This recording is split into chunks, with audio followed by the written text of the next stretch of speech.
હે ગણપતિ બાપા, રીતિ સીધી સહિત સાથે આખો પરિવાર મારા શિવ પુરાણ વાંચું એમાં હાજર રહેજો. મારા કષ્ટ દૂર કરજો, દુખિયાઓના દુઃખ દૂર કરજો, નાના મોટા બાળકોને સારા સંસ્કાર આપજો. મારી નમ્ર વિનંતી છે. કરાદેવ સતે લક્ષ્મી કરો મુલ્ય સરસ્વતી કરો મુજે તુ ગોવિંદન પ્રભાતે કર દર્શન સમુદ્ર વસન વેદી પર્વત અષ્ટ મંડલ વિષ્ણુ પત્ની નમસ્તે બ્રહ્મ પાદસ્પર્શ વસુદેવ સુતમ દેવ કંસચારુણ મર્દનમ દેવકી પરમાનંદમ કૃષ્ણનંદ જગદગુરુ ગુરુ બ્રહ્મા ગુરુ વિષ્ણુ ગુરુદેવ મહેશ્વર ગુરુ સાક્ષાત પરબ્રહ્મા તસ્મૈ શ્રી ગુરુદેવ ઓમ શાંતિ. આપણે આવ્યા 13મો અધ્યાય નિત્ય કર્મ ગૃહસ્થના ધર્મ. અધ્યાય 13મો નિત્ય કર્મ ગૃહસ્થના ધર્મ. ઋષિઓ બોલ્યા, હે સુજી, જેનાથી સુજ્ઞ પુરુષ આ લોકોને જીતે એવો જ સદાચાર જલ્દી અમને સંભળાવો. સ્વર્ગ તથા નરક આપે એવા જ ધર્મ તથા અધર્મમય આચાર અમને કહો. ધર્મ તથા અધર્મ અમને આચાર કહો. સૂત પુરાણજી બોલ્યા, સદાચાર યુક્ત વિધાન બ્રાહ્મણ નામથી બ્રાહ્મણ છે.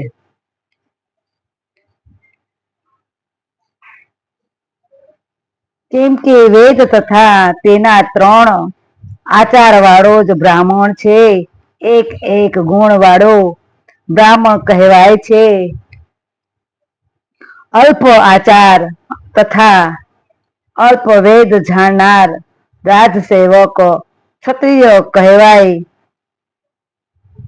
કંઈક આચાર વાહન તથા કૃષિ અને વાણિજ્ય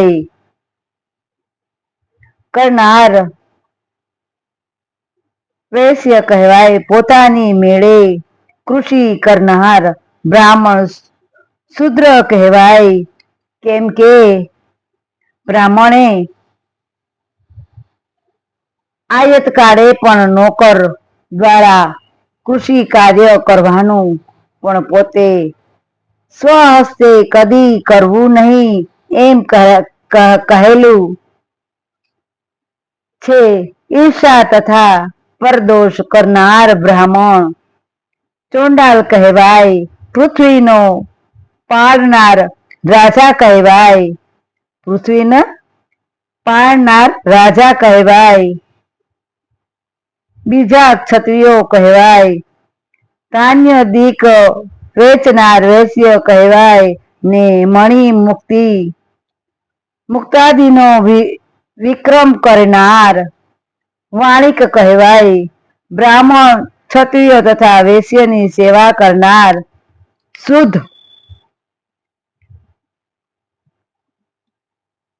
શૂદ્ર કહેવાય.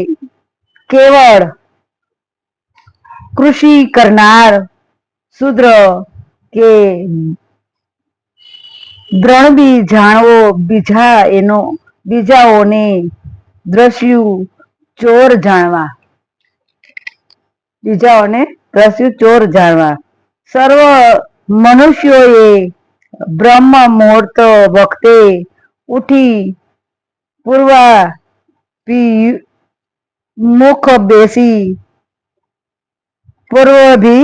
બેસી દેવ ધર્મ અર્થ તેમના સાધન તથા પોતાના આય વ્યયનું ચિંતન કરવું. તેમાં સવારમાં ઉઠી જે પૂર્વાભિમુખ બેસે તે આયુષ્યને અગ્નિકોણ સામે બેસનાર, દેશને દક્ષિણ દિશા સાથે બેસનાર, મરણને નૈઋત્ય કોણ સામે બેસનાર, પાપને પશ્ચિમ દિશા ભિમુખ બેસનાર ભાગ્યને, વાયુ કોણ સામે બેસનાર વ્યાધિને,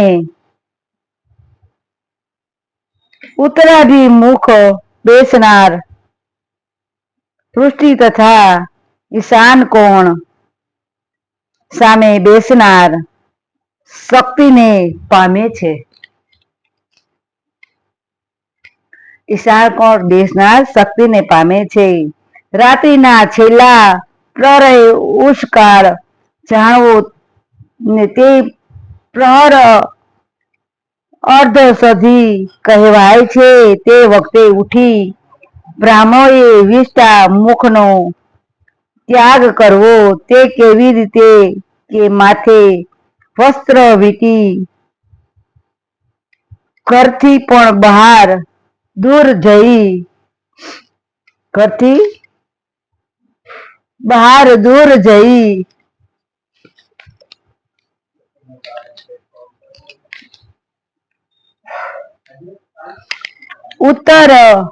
ઉત્તરાભિમુખ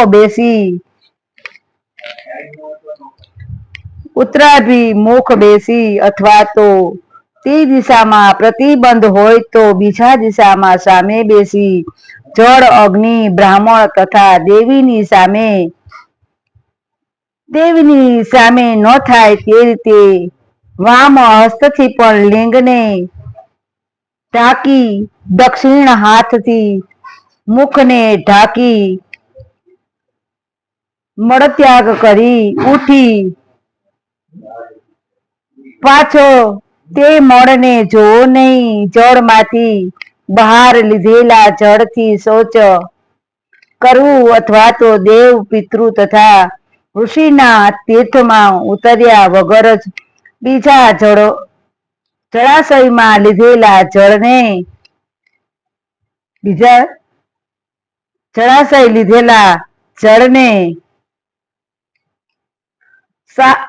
7 કે 5 કે 3 વાર માટીએ ગુંદાને શુદ્ધ કરવી અને લિંગ પર કંકોલના ફળ જેટલી ને ગુંદા પર આદરાંજલિ કરેલી છે. ત્યાર પછી ઉઠી પાદ તથા હરણા શૌચ કરી 8 કોગળા કરવા ને પછી જળની બહાર હર કોઈ કાળથી દંતવાન કરી ત્યાર પછી જળદેવને નમસ્કાર કરી મંત્રો વડે સ્નાન કરવું. અશક્ત હોય તો કંઠ પર્વત અથવા તો કટી પર્વત શોધ પર્યત પણ પગ ધોઈ મંત્ર સ્નાન કરવું અને ત્યાં વિદ્રાન પુરુષે તીર્થ જળથી દેવાદિકનું તર્પણ કરવું. પછી ધોયેલું વસ્ત્ર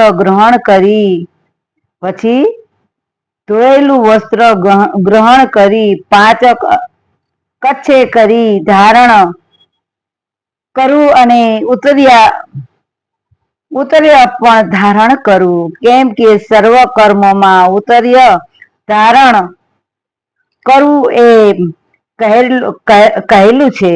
નદી આદિ તીર્થમાં સ્નાન વસ્ત્ર ધોવું નહીં અને નદીમાં સ્નાન કર્યા પછી વસ્ત્ર ધોવું નહીં અને વાવ, કૂપ તથા ગૃહાદિમાં સ્નાન કર્યા પછી નગ્ન પુરુષે તે સ્નાન વસ્ત્ર ને શુદ્ધ કરવું.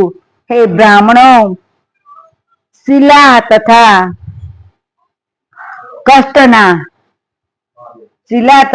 કષ્ટના સ્થળે તથા જળમાં વસ્ત્રને શુદ્ધ કરી તે પિતાઓની તૃપ્તિ માટે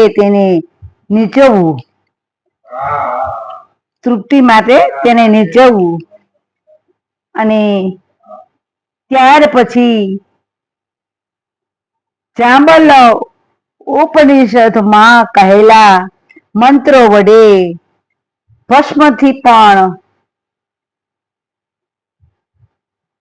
વિપુડ કરવું અને કહેલ વિધિ ક્યાં કર્યા વગર જળમાં ભસ્મ નાખે તો પણ તે નરકમાં જાય. તે પછી આ મંત્રોથી પણ પાપ શક્તિ થવા માટે મસ્તક પણ પોષણ કરવું. યસ્ય આ મંત્ર ભણી પગ પર પોષણ કરવું તે સિદ્ધિ પોષણ કહેવાય. હે બુદ્ધજનો, આપો હિષ્ટા એ ઋચાઓના એક એક ચરણવતી યાદ મસ્તક તથા હૃદય તથા પાદ અને હૃદય પાદ તથા મસ્તક પર કર્મ કરીને જે પોષણ કરે છે તેને બુદ્ધ પુરુષો મંત્ર સ્થાન કહે છે. પોષણ કરે છે તેને મંત્ર સ્નાન કહે છે. તે મંત્ર સ્નાન કરીએ વખતે કરું તે કહું છું.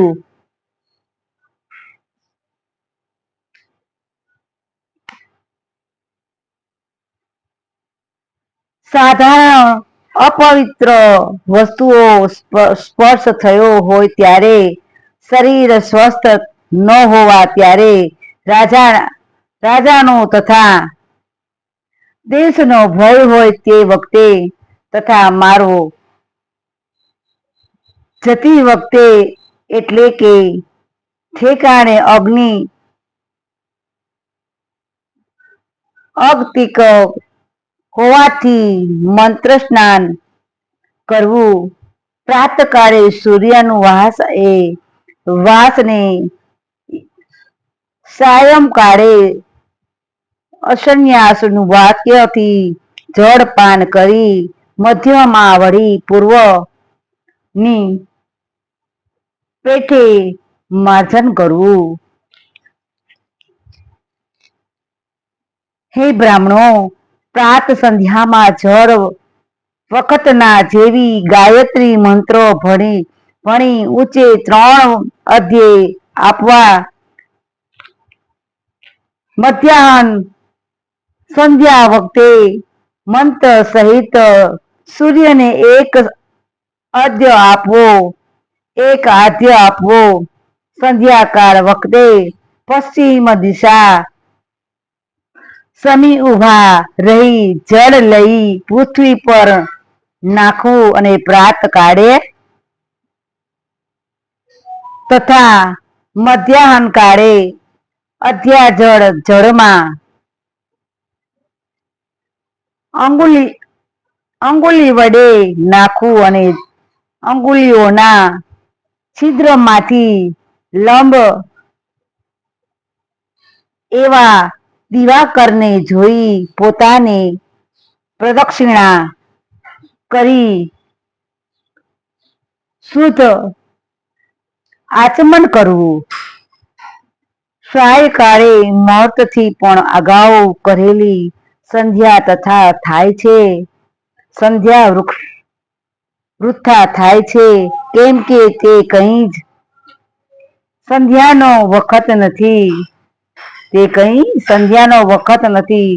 તેમ સંધ્યા આયાસમય કર્તવ્ય છે. માટે દિવસ જતો રહે તો પણ સંધ્યાકામ પ્રમાણે કરવું. નિત્ય કર્મ વિના દિવસ જાય તો 1000 ગાયત્રીનો જપ કરવો.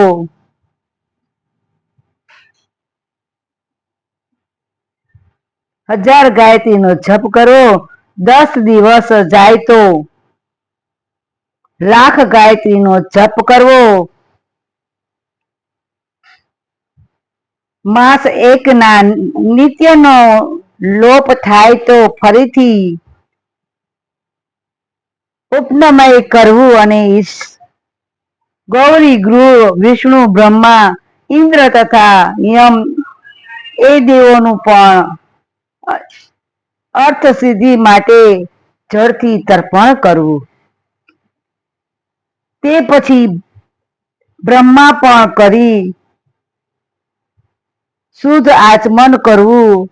તીર્થની દક્ષિણ તરફ સારા એવા મઠમાં મંત્રાલય